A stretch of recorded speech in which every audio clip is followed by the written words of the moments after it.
الحمد لله رب العالمين والصلاة والسلام على رسوله الكريم وعلى آله وأصحابه إلى يوم الدين. السلام عليكم ورحمة الله وبركاته. برادران و خواهران عزیز، مثل وعده های پیشینه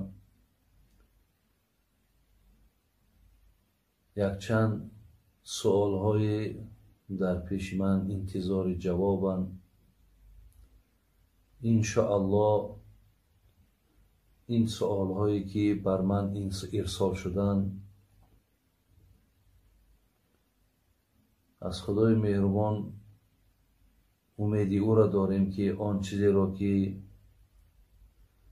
عزیزان خدا، آن چیزی را که در کتاب‌های ما و شما جواب اونها موجود هست من به گوش شما میرسانم.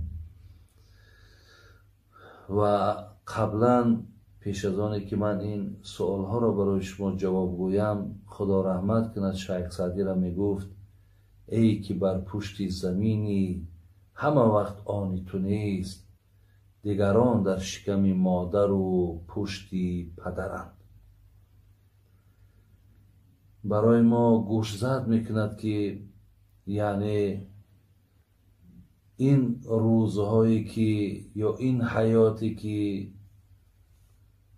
الحال تو در او عرض هستی داری، به قدر این روزها برس، به قدر این وقتها برس، زیرا می شود روزی که تو هم این دنیا را پدرود میگویی. یعنی اون گروه یا اون طایفه که در شکم مادر و پشت پدرند، اونها می آین و باید که جای اونها را شما خالی کنی. از خداوند بسیار مهربان دعاگوی او هستم که خداوند این حیات، این روزهای را که برای ما مقدر کرده است، خداوند توفیق منتید. خدای مهربان اخلاص و محبت آمون به سوی دینش زیاد بگرداند تا از این ساعتها، از این روزها استفاده برده توانیم.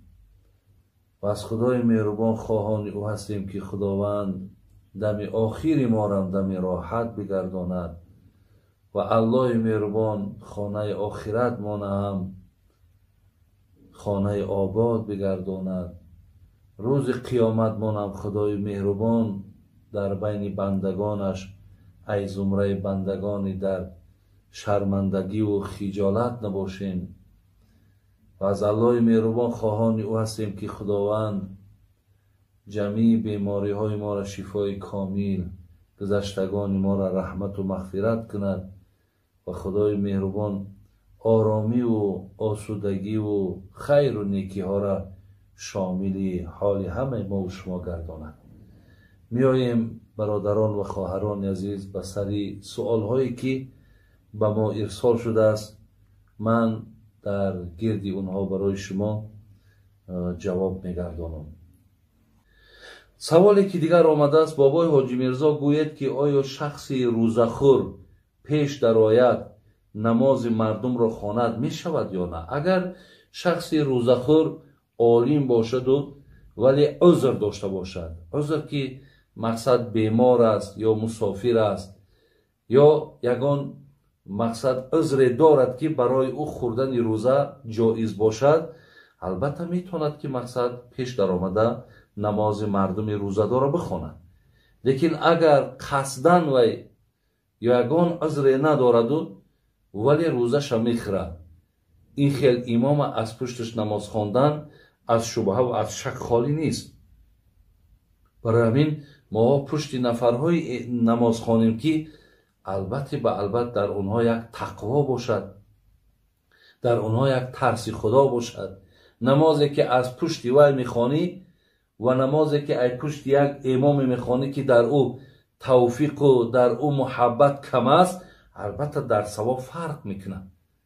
برای چی عزیزان خدا میگن، حتی میگه جناب عالمگیری در فتاواش میگه که پدرها میگه مصلحت تیم به فرزنداتون که حتی تابوتونه حرکت کنین آدمای خوب بردارن، حرکت کنین آدمای خوب جسد شما را شوین، حرکت کنین آدمای خوب شما را در قبر مانند. برای چی این سخنان؟ زیرا که آدمای خوب به معنای آدمای با تقوا و آدمای خدا ترس، آدمای به خدا نزدیک، البته اونا مقام و منزلتشون پیش خداوند با دیگر است. از این لحاظ اگر به شرط عذر داشته باشد میلش، لیکن بی عذر باشد، یگان آدمی که البته توفیقش محبتش زیادتر است، اگر چندی آدم دانشمندم باشد لیکن روزش بی عذر میخورد، از پشت این شما نماز نخوانید.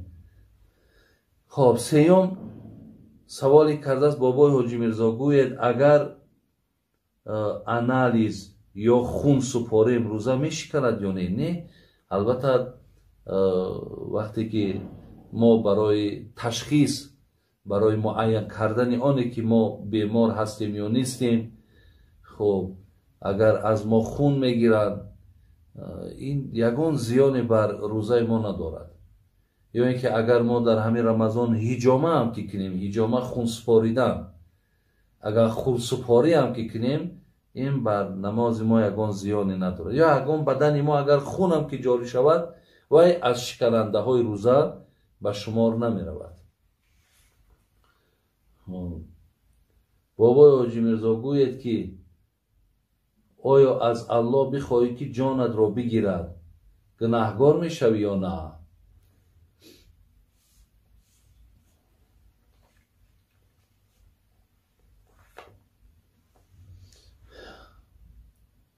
یعنی نفر برادران عزیز به طرف الله دعا میکند که خدایا جان ما بگیر، خدایا مقصد از همین زندگی بیزارم، خدایا مردن میخواهم. آیا همین میگه در شریعت درست است یا نادرست؟ اینجا ما حدیثی داریم از پیامبر نازنین که حدیثی هم بخاری است هم مسلم است.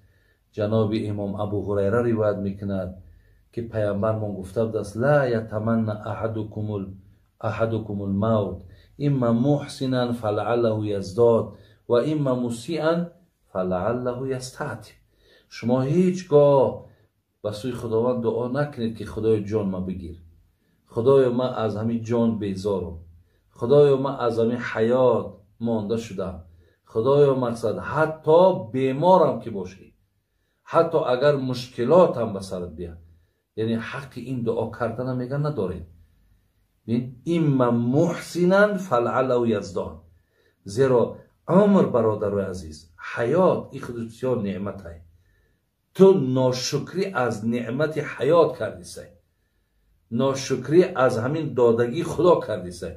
برای این پیامبر میگه اگر به شرط نیکوکار باشی، تا از خدا مرگ طلب نکن، تا از خدا عمر طلب کن که آدم نیکوکاری با نیکیات به مردم میرسد. اگر آدم بدکارم که باشی، از خدا مرگ طلب نکن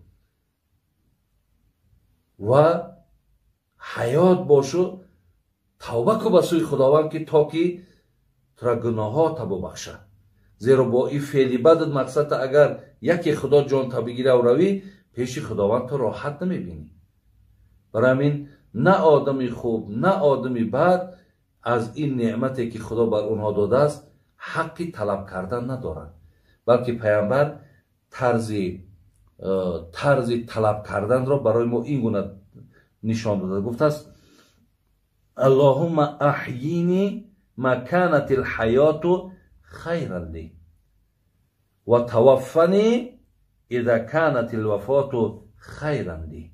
پیامبر گفت اگر بسیار بسیار شما اگر خواهید که دعا کنین به سوی خداوند، این گونه دعا کنین خداوندا زنده بدار مرا اگر همین حیات برای من خیر باشد، یعنی اگر همین حیات برای من خوب باشد، نیک باشد، یعنی همین روزهایی که برای من داده بر زیان من نباشد، بر ضرر من نباشد. خدایا همین حیات برای من نصیب بگردان. و باز در دامش گفت خدایا مرا بمیران. ببین و توفنی اذا کانت الوفات، خداوند مرا بمیران اگر همین وفات من برای من خیر باشد. این اگر همین مردنم برای من نیک باشد و خیر باشد و مقصد برای من خوشبختی بیارد، خدای میلش جان ما بگیر. یا اگر حیات برای من خوبی داشته باشد و سعادت بیارد، خدای حیات برای من نصیب بگردان. این طرز دعا کردنش این است. ما نمیتونیم این خیلی در حال یک سختی بالا من آمد، یا مشکلات آمد، یا اگر چیزی هم نآمد، مقصد من این دنیا را که ترک کنم و آخرت برم، اینجا هم حق نداره که از این نعمت ناشکری کنیم. خب بابای حاجی میرزا گوید که شخص مرتکب گناه می شود، از الله بخشش می پرسد، توبه کند، آیا در روز قیامت اگر گناهانش بخشیده شده باشد عذاب می کشد یا نه؟ بندگانی که اگر به سوی الله رجوع میکنند، از خدای مهربان در کردگی هاشون پشیمانی میکنند و به سوی خدای مهربان استغفرالله میگن، توبه میکنند و از کردارهای کردگیشان پشیمانی میکنند، الله مهربان گناه اینها را میبخشد، بدیهای اینها را به نیکی مبدل میکنند و روز قیامت هم اینها را عذاب نمیکنند. خوش به حال کسانی که علاوه خصوص در این ماه مبارک رو به توبه میارن، رو به استغفار میارن، پیش الله پیش خالقشان دیگر گناه نمیکنن، بلکه پشیمانی از کرده هاشون میکنن و منبع حیاتشون نیک میکنن و خیر میکنن. خوش به حالشون. عزیزای خدا میگفتن که زندگی مخصوص بهر بندگی است، زندگی بی بندگی شرمندگی است. عمر آن که صرف گردد در حضوری ذکری او، حیف عمر در پی این نفس کافر میگذرد. خداوند برای کسانی که البته گناه کردن و امروز هم تا حال پشیمان نشدن، خدای توفیق این پشیمان شدن و توفیق این توبه کردن برای اونها نصیب بگردن. بابای حاجی میرزا گوید طرز خواندن سجده سهو چگونه است؟ طرز خواندن سجده سهو ما وقتی که در بین یگان ترکی واجب میکنیم یا گوییم که تأخیری فرض میکنیم، اول ما باید از اینها آگاهی داشته باشیم که واجبهای در نماز کدام عملها هستند، یا تأخیری فرض کدام عملها را ما در داخل نماز انجام نتیم یا انجام تیم که تأخیر به فرض می شود. برای اینا این خودش یک موضوع کلانه. یعنی اگر ترک واجب شد، کسایی که می دانند، یا تأخیری فرض شد، اینجا در سجده سهو لازم می شود. سجده سهو برادر عزیز وقتی که ما تشهد در آخر که خواندیم، یک طرف سلام میتیم، ولی بسیاری آدم میگن همینجا دو طرف نه، اصلش اساسش برادر عزیز یا اصح روایت بر همینه که یک طرف سلام میتیم و دو سجده دیگر میکنیم، یک بار دیگر باز همون تشهد التحیات یعنی از سر نو میخوانیم و دعاهایی که در پشتش است اونها را میخوانیم، تمام سجده سهو همینجا به جا میآید. اگر در درون نماز دو واجب هم ترک شد، سه واجب هم ترک شد، با یک سجده سهو همش کامل می شود. در دام گفته است نماز تسبیح را چند رکعت نیت میکنی و چی طور میخوانی؟ نماز تسبیح را در کدام روز خواندن اجازت است؟ نماز تسبیح برادرای عزیز حکمش مستحبه، یعنی کسی خواند ثواب میگیره، کسی نخواند گناهگاری ندارد، یعنی از زمره نمازهای نافله. ایرا عزیزای خدا میگن در یک روز یک بارم که بخوانی، همون ساعتهای اگر مانعی نماز نباشد، یعنی وقتی که صبح دمیدگی در نخوانیم، وقتی آفتاب برآمد، یا بعد پیشین باشد، پیش عصر باشد، یا بعد شام باشد، یا بعد نماز عشا باشد. این حالت ها در اجازت است. میشود در یک روز یک بار، در یک هفته یک بار، در یک ماه یک بار، در یک سال یک بار، یا در عمر یک بار هم که خوانیش میگه کفایت میکنه. طریقی نیتش همون نیت کردم بگذارم 4 رکعت نماز تسبیح، یعنی عبارت ای 4 رکعت. در همین 4 رکعت برادرها و خواهرای عزیز، ما باید در هر یک رکعتش 75 بار همین کلمات بگیم: سبحان الله و الحمد لله و لا اله الا الله و الله اکبر. بعضی روایت های دیگه در ولا حول ولا قوة الا بالله هم آمده است، ولی همینه که من گفتم سبحان الله و الحمد لله و لا اله الا الله و الله اکبر، انا همینم که در هر رکعت 75 بار باید ما گوییم. در 4 رکعت همین 300 بار باید گفته شود. این را نماز تسبیح میگن. یعنی وقتی که ما سوره فاتحه را که خواندیم در یکم رکعت، زمی سوره که کردیم، بعد زمی سوره 15 بار همین را میگیم. رکوع در رفتیم، در رکوع 10 بار میگیم. ای رکوع که بلند شدیم، ببینید با 10 بار میگیم. سجده دا میریم 10 بار میگیم. میخیزیم در حالت ای سجده، حالت جلسه میگیم نشستن 10 بار میگیم. با رفتیم سجده دا با 10 بار بگیم. با نشستیم با 10 بار میگیم. ببین همین قدر علاقه 75 بار میشه. یعنی 15 بار بعد زمی سوره است، بعد 10 بعد همین رکوع، بعد سجده ها و ولی حساب کنین خودش 60 بار دیگه ایناش، اون 15 دیگه قطعی 75 بار در یک رکعت. جمع 300 بار همین کلمه را گفتن. ایرا میگن نمازی تسبیح. بابای حاجی میرزا گوید که به سحر خورک روزه جایز است یا نه؟ من پیشتر ایرا جوابشو گفته بودم که پیامبر نازنین گفته بودن تسحروا فإن فی السحور برکه. شما سحر خیزی کنین، یعنی حدی اقل هم باشد 1 پیاله چای آب نوشین،